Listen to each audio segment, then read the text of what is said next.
Good day, it's me again, Felipe, your English online tutor, and we will learn something new today. But before we start, let me give you 3 letters out from my name that will serve as our guidelines. Those are F, L, and P. F stands for I want you to focus your attention on me. L stands for I want you to listen attentively. And P stands for I want you to practice what you've learned. And with that, let us start. We will learn something new today. We will be talking about modal auxiliary verbs.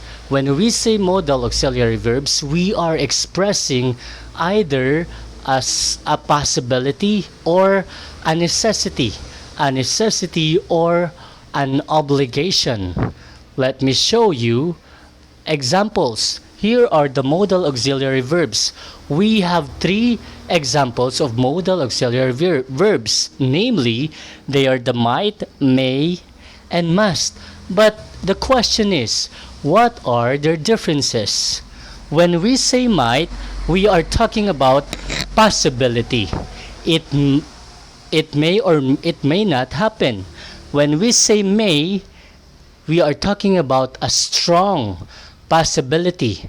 And when we say must, we are talking about a necessity or an obligation. It must really happen.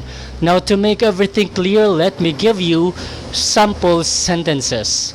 First sample sentence using the modal auxiliary verb might is that it might rain tomorrow. So it might rain tomorrow, or we may have a good weather. We are not very sure.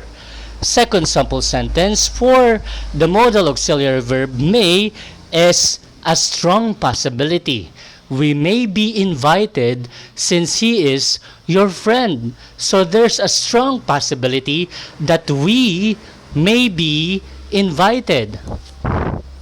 Another sample sentence using the modal auxiliary verb must. Again, when we say must, we are talking about a necessity or an obligation.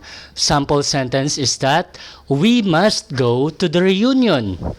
Okay, now here are the modal auxiliary verbs might, may, and must. Please remember what you've learned today.